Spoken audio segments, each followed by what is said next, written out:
Assalamualaikum warahmatullahi wabarakatuh. Alhamdulillahirabbil alamin wa bihi nasta'inu ala umurid dunya waddin wassalatu wassalamu ala asyrafil anbiya'i wal mursalin wa ala alihi wa sahbihi ajma'in. Amma ba'du.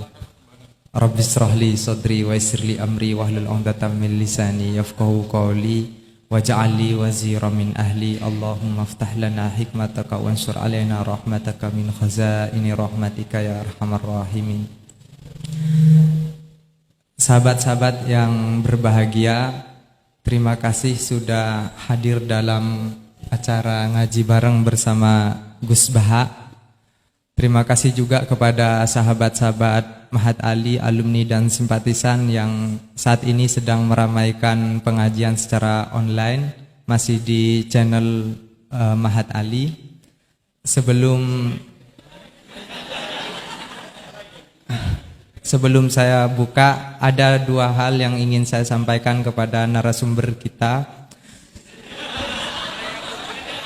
Yang pertama, kami mengucapkan terima kasih atas perkenan hadir untuk yang kedua kalinya. Sebenarnya Mahat Ali kemarin ada rencana sowan ke dalam Gus Baha, tetapi karena lockdown akhirnya kami tidak bisa, dan insya Allah kalau sudah keadaan memungkinkan kami akan ke sana biar sah menjadi muridnya. Itu yang pertama. Yang kedua, ini sekedar laporan, bukan untuk minta pujian, bahwa di pertemuan pertama tahun lalu kita dikritik karena ternyata ada murid yang hafal Al-Quran tapi gurunya belum ada, dan itu tidak sah. Alhamdulillah, belakangan ini sudah ada 3 guru Mahat Ali yang hafal Al-Quran, Gus. Bisa. Yang pertama mohon disiapkan Ustadz Ahmadi Muhammadiyah ya.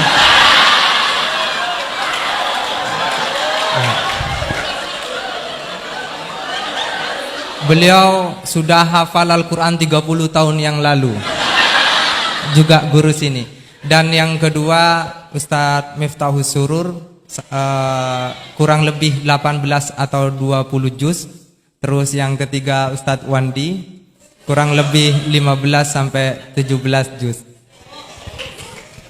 Dan yang lain di moderator sendiri di berbagai juz, ayat-ayat ahkamnya aja.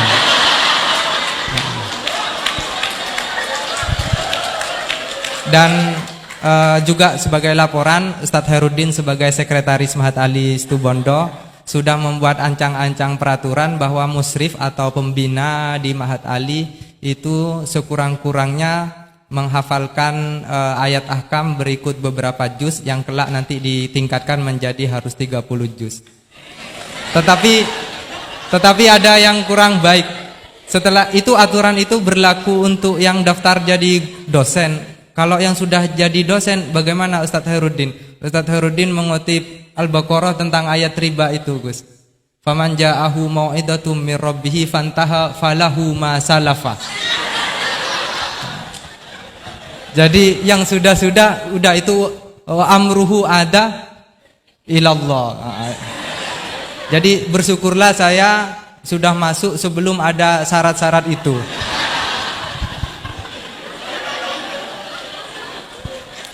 Dan yang terakhir, saya sudah kapok juga untuk mengatur kiai. Saya tidak akan ngurus temanya apa, waktunya berapa. Saya persilahkan sesuka-sukanya juga saat ini dalam pengertian yang hakikat.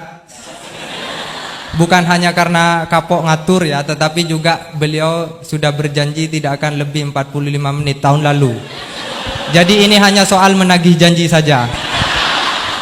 Saya persilahkan kepada yang mulia. Teman-teman gitu, bisa ketemu lagi. Pakainya pakai apa tuh ini? Di sini kajiannya pakai apa? Fikih usul fikih, komposit. Pakai kitab apa? Kalau M2 Jamul Jawabi, kalau M1 Ghayatul Usul, yang mutakallimin, kalau yang yang Muqarron fikih. Jamul jamak ngambilnya gampang. Ngambil sisa. Ada enggak? Ada Jamul Jawami Boleh ngambil. satu. Maunya ngambil yang gampang itu udah ada kok. Jamul Jawami. Mundur takut dites. Yang dites gurunya.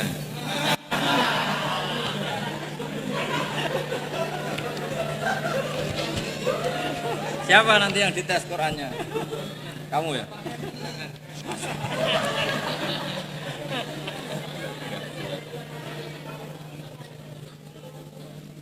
Kalau fikihnya satu dua hal. Dulu yang merumuskan termasuk juga Bangun. asal nama Dahibul Arba'ah tapi di tasrif dirubah satu dua hal. Nah ini pindah kan? Enggak usah itu. Nah, siapa yang disuruh baca? Nah, jadi satu di sini.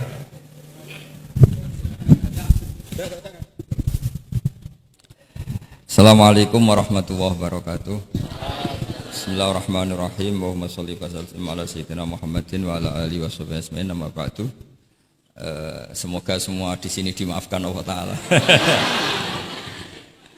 Karena ganggu wong top. Top cara pangeran, angger mukmin ya top. Begini ya, jadi saya tahu banyak foto-fotonya Mbah Mun ketika sama Ki As'ad. Bapak saya kandung juga pernah di sini ketika muktamar 84, beberapa keluarga termasuk Ki Ahmad Siddiq karena beliau juga turunan Lasem. Yang jelas kenangan kita dengan Ki As'ad itu banyak, dari bapak, dari guru, kemudian beliau juga ngaji di Stokiri. Saya juga dapat keluarga Stokiri, banyaklah hal-hal. Tapi yang saya pastikan memaklumatkan diri sebagai Ma'had Ali itu entah keangkuhan, entah jujur, tidak tahu. Karena Ali itu maknanya kelas tinggi. Kelas tinggi itu bisa kelas tinggi ilmunya atau kelas tinggi ya macam-macam. Tapi saya beri contoh. Ini ya, Wahid kan masih kecil tak panggil Wahid saja. Ini tak beri contoh. Ini kitab Minhajut Thalibin. Ini saya belajar tak takriri sampai seperti ini. Ini bisa dilihat ini. Hampir di semua kitab saya, kitab-kitab induk, entah itu fikih, entah ikhya, entah hikam, itu pasti ada takrirannya. Karena tadi saya sudah komplain sama Pak Khairuddin, keputusan fikih udah ada khilaf itu gak keren gitu saya itu. Karena bawaannya fikih itu khilaf. Saya beri contoh ya. Di sini fikihnya kan diajarkan kan Fathul Wahhab ya. Saya sedikit cerita tentang Fathul Wahhab. Dulu indukan kitab fikih itu namanya Al-Um, ya kan? Dikarang katanya, dikarang oleh Imam Syafi'i. Sebenarnya enggak dikarang, diimlakkan. Ini pakai bahasa Ma'had Ali, kelas tahqiq. Ya, kalau bahasa umum kan kitab dikarang Imam Syafi'i itu salah besar. Karena di situ masih ditulis qala Imamunas Syafi'i. Yang benar itu amla alainas Syafi'i, diimlakkan oleh Imam Syafi'i, ditulis oleh beberapa muridnya. Yang paling masyhur kalau kitab itu Imam Muzani. Sebenarnya di situ ada Imam Buaiti, ada Imam Robi, tapi yang paling telaten itu Imam Muzani. Sehingga kitab itu dinisbatkan pada Imam Muzani. Di beberapa itu juga ada yang dengan tanda kutip ditinggalkan oleh Imam Muzani. Disebut Infiradul Muzani anis Syafi'i. Kemudian setelah jadi Mukhtasarul Muzani, ini saya tanpa menyiapkan materi loh, karena sebetulnya saya sudah minta Gus Azam hanya ngisi di pengajian umum, karena sudah saya kapok ke sini. Kapoknya itu bukan karena mangkel, tapi nggak ada perkembangan. Nggak ada perkembangan. Jadi hafal Quran itu keharusan seorang faqih, baru hafal 4 aja diceritakan. Memang ini ngawur sekali itu sebetulnya. Memang normalnya seorang faqih memang hafal Quran, nggak boleh hanya berapa? 4. Gak meyakinkan. Nah, Mukhtasarul Muzani itu ada beberapa hal yang beliau beda dengan Imam Syafi'i. Kemudian disarai namanya kitab Nihayatul Matlab fi Dirayatil Madhab oleh Imam Haramain. Saya punya kitabnya dan tak pelajari. Oh, ini maklumat. Bukan niat sombong, ini niat cerita fakta. Nihayatul Matlab fi Dirayatil Madhab. Kemudian Imam Haromen punya murid alim alamah yang saat itu belum suka tasawuf. Namanya Imam Ghazali. Beliau akhirnya menulis Al-Basit, berhubung Mahatali sinau basit gak pati iso mergo kegeden digenti Al-Wasit. Al-Wasit ya ora pati disinau ini digenti apa? Al-Wajiz. Alhamdulillah kayaknya Pak Khairuddin juga gak punya. Punya kita Wajiz. Wahid punya? Wahid, Wajiz? Berapa halaman itu? Kitab Wajiz itu.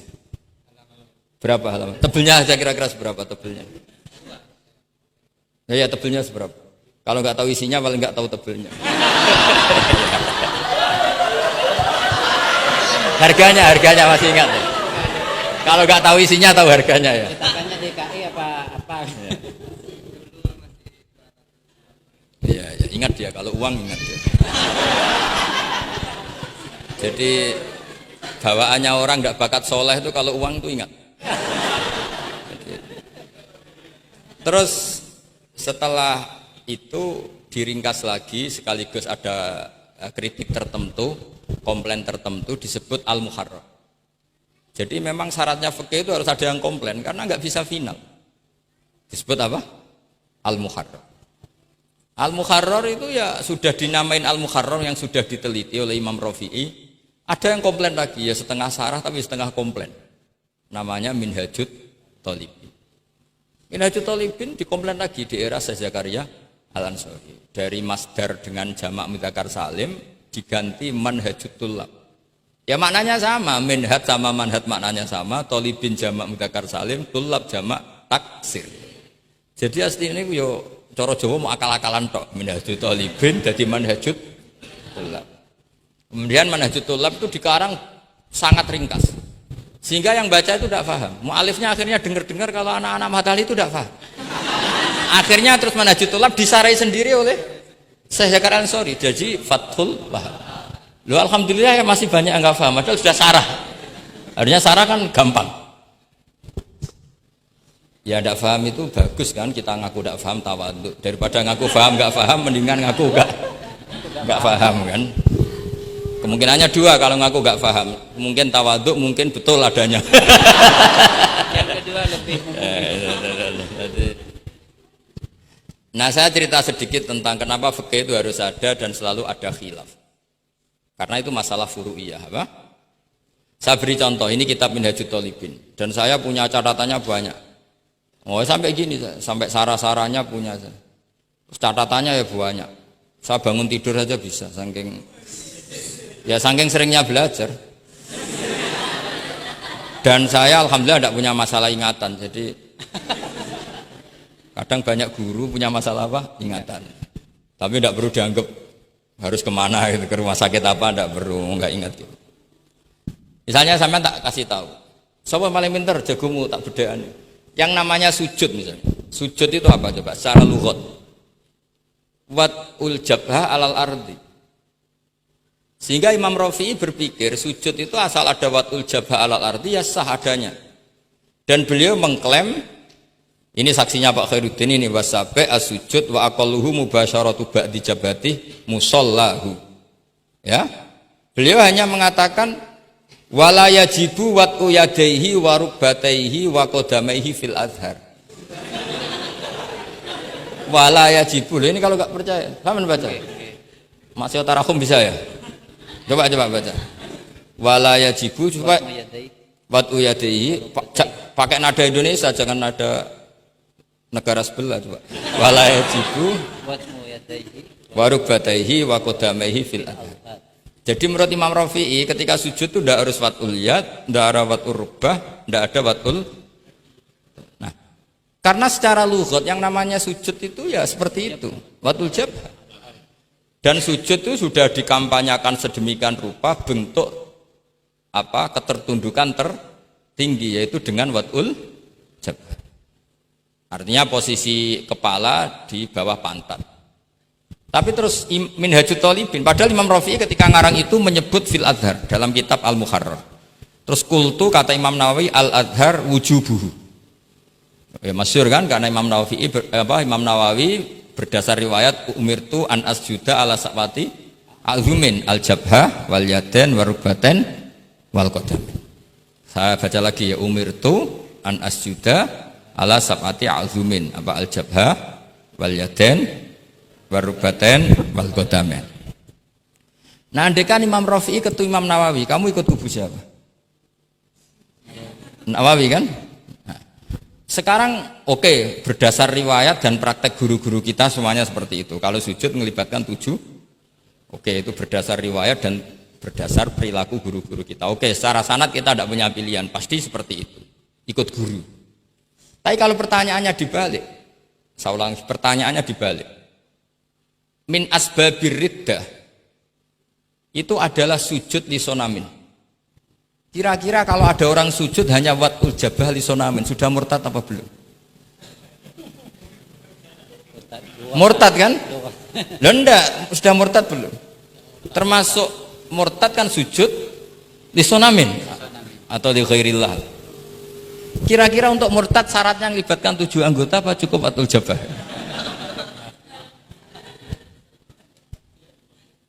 Untuk sah menjadi murtad.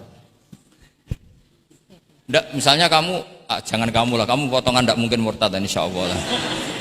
Misalnya ada orang murtad dengan cara murtad yang fi'li, contohnya apa? Kasujudin lisonamin. Murtad kan, ingat masih ada 3 kan? I'tiqadi, qauli, fi'li. Yang fi'li contohnya kasujudin lisonamin. Untuk menjadi sah murtad itu nunggu 7 anggota apa salawatul jabah? Enggak jawab, jangan ngawur saja kak, biasanya aja. Udah enggak usah. Kan biasanya ngawur terus enggak apa-apa, masih anak-anak aja. Hati-hati aja tetap ngawur apalagi. Enggak, menurut kamu sudah murtad belum? Ya kan murtad kan? Artinya kalau itu sah untuk menjadi murtad, harusnya juga sah untuk menjadi sujud, karena sama-sama simbol. Sujud watul jabah faqat ya simbol takzim ke Allah setinggi-tingginya. Kenapa menjadi murtad? Karena ini simbol hormat kepada sonam setinggi, sehingga Imam Rafi'i berpendapat sujud itu tidak harus melibatkan anggota 7. Ya kira-kira gitu lagi. Makanya tadi saya juga matur Mas Hasan, piye gurumu mbok kanyamu lah, guru keduren. Maca fikih ora ana khilaf iku fikih apa? Fikih ben seru itu harus ada khilaf. Ya ini sama yang baca supaya jadi seksi. Kalau menurut Imam Rafi'i seperti itu. Enggak, ya harus jadi wala yajibu ini. Enggak akan keliru. Tadi kan sudah tak baca. Wala yajibu wat'u yadayhi wa rukbatayhi wa qadamaihi fil adhar. Imam Rafi'i di Muharrar terus qultu al adhar wujubuhu. Ya kan sama-sama bilang al-adhar. Imam Rafi'i bilang enggak wajib ya al-adhar. Imam Nawawi bilang wajib ya al-adhar. Kamu partai mana? Ditutup wallahu a'lam. Oh, ya.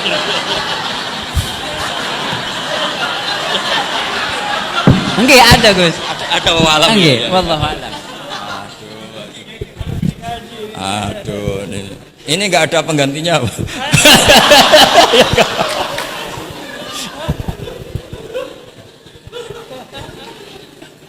Jadi fikih itu mau tidak mau harus khilaf karena sudut pandangnya seperti itu. Misalnya sopan itu baik. Misalnya saya di sini, kiai kamu saking sopannya itu dodok mulai sana itu bagus.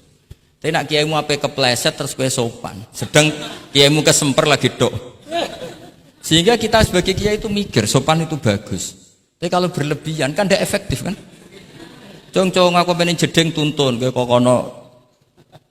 Soal sini tuh kan deprok terus melaku ke sini. Jadi makanya ya kita harus ngeritik juga, sopan berlebihan juga akhirnya ada efektif. Cong sedang kiaimu tiba mati kayak lagi dok kan gitu kan. Nah, sekarang perempuan juga gitu. Mbak-mbak yang cantik tuh baik sopan apa baik tidak sopan? Baik tidak sopan. Karena kalau sopan sama Pak Wahid, ayo sopan, mesti eling terus ra iso turu. Tapi nak ra sopan, seneng aku, gaji ini Mahatali mau piro. Itu langsung lupa. Dan itu bagus karena melupakan Nah, lo betul ini kan katanya tadi siapa yang hafal Quran? Ya nisa an-nabi lastunna ka ahadim inan nisa. Ini taqaitunna fala takhdu'na bil qaul fayatma alladzi fi qalbihi marad. Wahai orang-orang yang cantik, kalau ketemu lelaki itu jangan terlalu sopan. Fala takhdu'na Bilkaul, kalau ngomong jangan terlalu khudu, karena bawaannya lelaki yang fi qalbihi maradun, khudu itu dianggap mau. Dan tadi ada Mbak Cantik sama Pak Khairuddin atau sama Pak Wahid sopan. Mohon kalau derek guru mawon, mesti pikirannya, oh maksudnya gelem tak wayo, mesti dah wayo. Padahal maksudnya derek itu menderek mata pelajaran. Tapi utek-utek begini itu kan. Yang fi qalbihi apa? Marad, contoh saja loh. Tapi bisa fakta. Itu mesti pikirannya itu kemana-mana. Mpun kalau derek Pak Fakid mawon, ngomong wong ayu, nak sengelak kan rada dipikir. Sehingga unik, khusus perempuan yang cantik itu sopan itu tidak baik. Di dalam komunitas lelaki yang fi qalbihi, karena pikirannya mesti. Padahal Mbak tadi bilang gitu maksudnya anut Pak Wahid, ikut mata pelajarannya. Tapi pikirannya sampean kan bisa enggak gitu.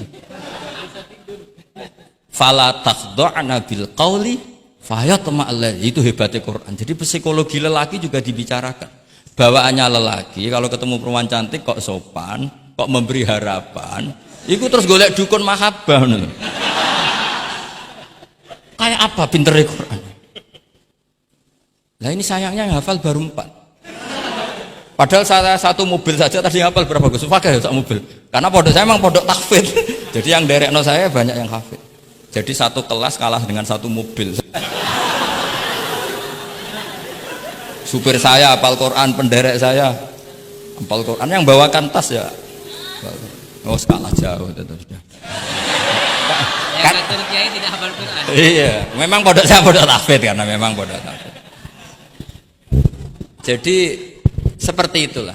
Masa kamu menyarankan orang tidak sopan? Tidak mungkin kan. Masa kita ngajari santri-santri tidak sopan? Tidak mungkin.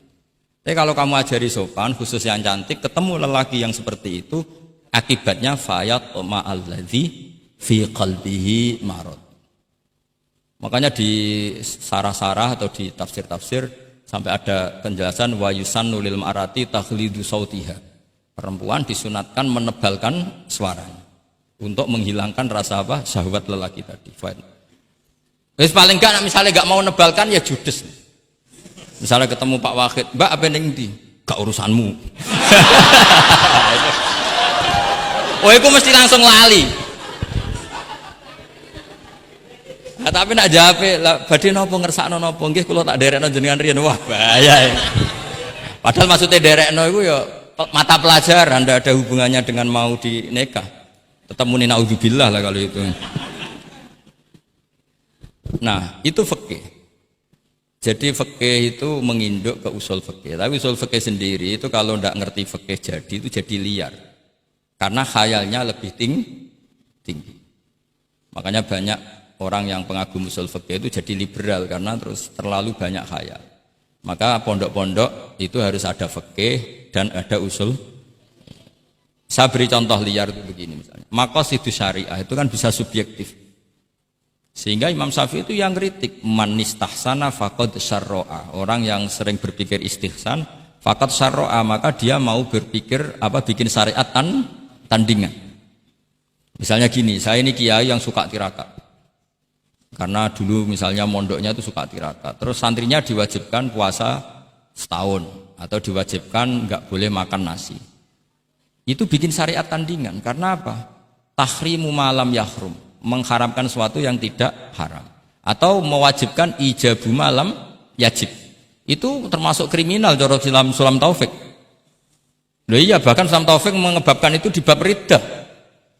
Saya ini sudah tak toleransi, temu tak tulis minal kabair, kalau di Sulam Taufik dimasukkan bab riddah karena ijabu malam yajib berarti bikin syariat. Atau tahrimu malam yakhrum juga artinya bikin.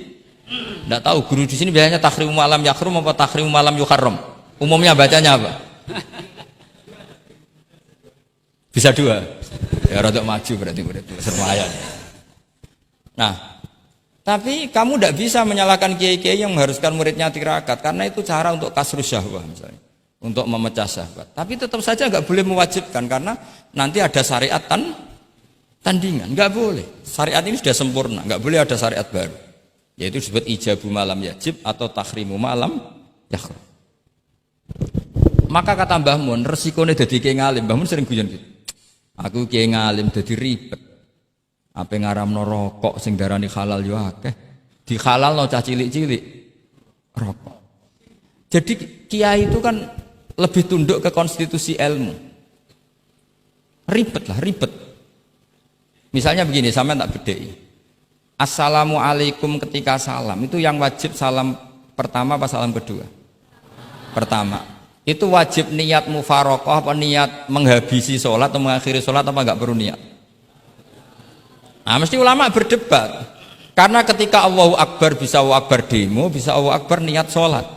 Maka untuk membedakan, lo kan bisa aja kan? Demo itu udah harus berontak enggak? Misalnya kamu ngerti perempuan yang kamu cintai, ternyata omongan nebek Pak Guru Khairuddin kan Allahu Akbar, guru kok ngono kan gitu kan. Nah, untuk membedakan itu, kalau untuk sholat atau untuk takjub diharuskan niat Allahu Akbar.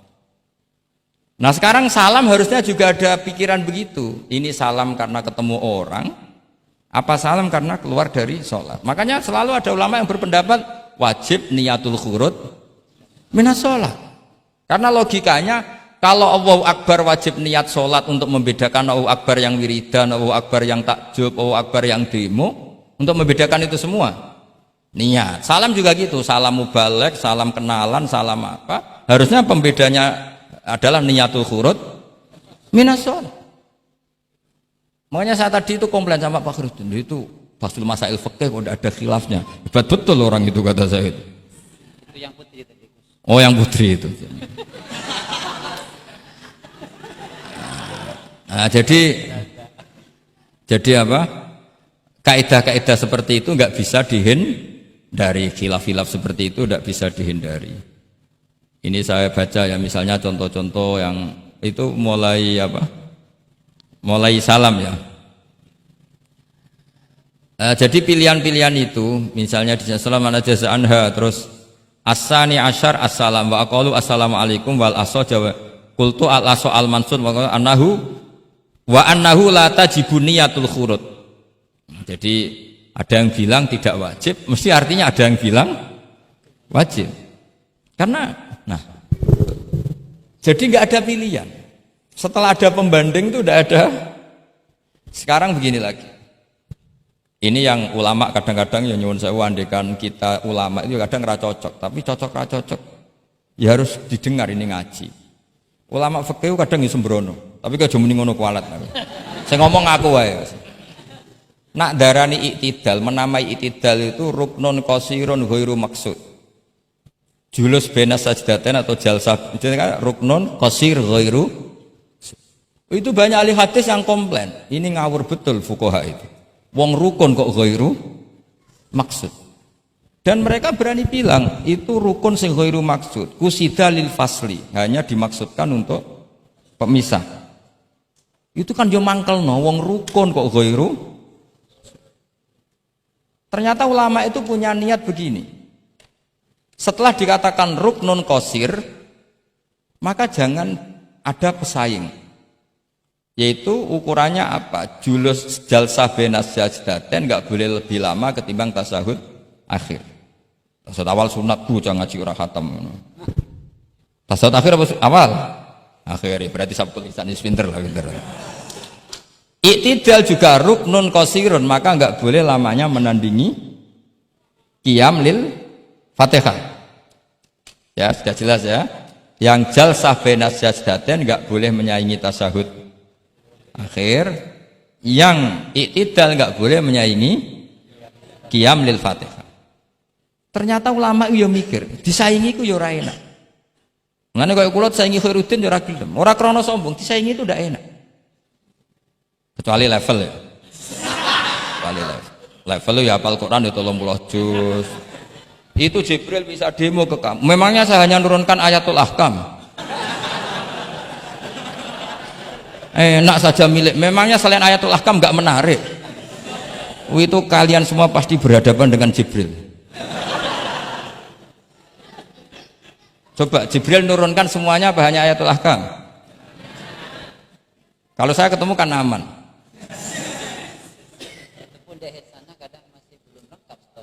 Iya bahaya kamu itu.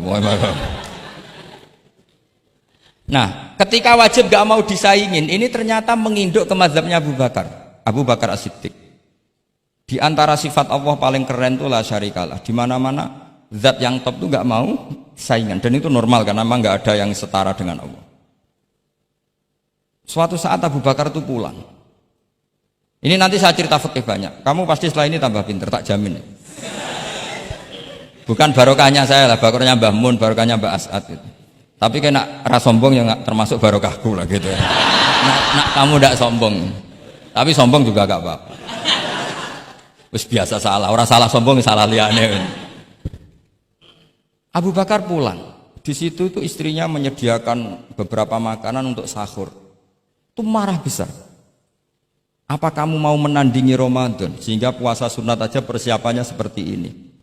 Bahkan sebagian riwayat itu beliau memukuli kidrun, jadi itunya ada yang dirusak lah kira-kira gitu. Ini dengerin betul, nanti akibatnya di fikih. Makanya di fikih apa? Sholat fardu itu nggak mau kesaingan. Sholat fardu wajib qiyam liqadirin. Nggak boleh sholat sunat bersyarat begitu. Harus sakuut meskipun ma'al kudrah. Karena fardu itu nggak mau kesaingan. Jadi fardu ya rada egois kira-kira gitu. Nah, mesti sama lagi krungu iki gitu. Maksudnya sering roh hukumnya tapi baru tahu logika ini. Loh aku rasul don soal yakin.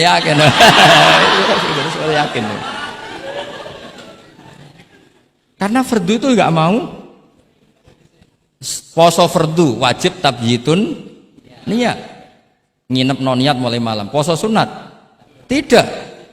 Ketemu jam 9 kamu belum makan, belum ada dukhulu syai'in fi jawfika. Terus niat puasa sah enggak? Sah. Ada bedanya enggak fardu sama sunat? Ada. Sholat fardu wajib itmam, puasa wajib itmam. Puasa sunat amiru nafsi. Wah, puasa sunat bojo lagi apian bisa kamu batalkan. Tapi nak puasa fardu, oh sanksinya berat. Itku rokobatin sampai ya siamu sehari ini apa? Mutatabi'an. Terakhir itamu sitina. Tapi kalau puasa sunat amiru nafsi, kamu terus nggih monggo, ndak terus intinya fardu itu nggak mau disaingin. Batin fardu egois kata saya. Nah, Abu Bakar sampai begitu. Ono wong poso sunat kok sampai nyiapno buka, nyiapno sahur, marah. Bahkan marahnya nggak sekedar di hukumnya, di perlakuannya. Kamu itu memperlakukan puasa sunat aja kok kayak memperlakukan fardu. Hanya di menunya, di persiapannya. Dan ternyata Imam Syafi'i benar, ternyata di hukumnya juga harus beda. Misalnya tadi, qiyamul qadir fil fardi wajib qiyam. Tapi kalau sholat sunat, boleh ku'ud walau ma'akul kudrah alal qiyam. Jadi ini ulama. Ini perpaduan usul fikih dan fikih. Jadi fardu itu ya agak angkuh lah kira-kira gitu. Angkuh itu kalau baik namanya izzatun nafs. Memang harus beda. Lah di sini. Nah, di bab zakat juga sama. Ukuran wajib itu apa? Akhdhal imamu qahron atau la yuqta'u yadu sariki. Ben kita tambah pinter. Tetap goblok ya ora apa-apa zaman akhir, tapi kita tak pinterno sithik. Ketika seseorang diputuskan wajib zakat, kok tidak mau zakat? Efek hukumnya apa? Akhdhal imamu qahron. Imam boleh ngambil paksa. Atau kalau mustahik itu nyuri dengan kadar yang memang jatahnya la tuqta'u yadu. Mergo ana syubhatul milki. Jadi, paham ya? Jadi sampean misalnya fakir, tanggane Pak Khalidin gak gelem zakat, nyolong jatah. Andaikan dia lomo mustahik kamu itu dapat sekian. Itu enggak boleh dipotong tangannya karena kamu ngambil jatah. Jadi sekali diputuskan wajib itu punya akibat akhdhal imamu qahron atau la tuqta'u yadu sari. Jadi itu fikih. Jadi fikih itu konsisten. Nah, sekarang yang dikatakan fikih itu ainut ta'ah apa shawab, apa hak. Nah, itu yang ulama berdebat. Sekarang misalnya sampean tak bedheki begini. Sing darani salat sing sah iku madhep kiblat. Betul kan? Ya, betul. Masih ingat ya? Sekarang madhep kiblat itu menjadi baik karena nurut Allah apa karena madhep kiblat? Karena nurut Allah. Sehingga semangat fikih semangat taat ning Allah. Falau sholla arba'a raka'atin bi arba'i jihadin, itu enggak perlu i'adah. Karena ketika aku istihad sana itu kiblat, rakaat kedua rubah ke sana, rakaat ketiga rubah. Allah ngitungnya, cah iku capek oleh kepen roh kiblat tenanan nganti spekulasi ping 4. Artinya apa? Karena kadang Allah itu butuh taate apa butuh kasile? Butuh taat. Nah ini yang paling angel. Tapi di dalam banyak hal kaidah fikih itu al-ibrah bima fi nafsil amri. Kadang bima fi dzannil mukallaf wa bima fi nafsil amri. Kadang mu al-ibrah bima fi dzannil mukallaf la bima fi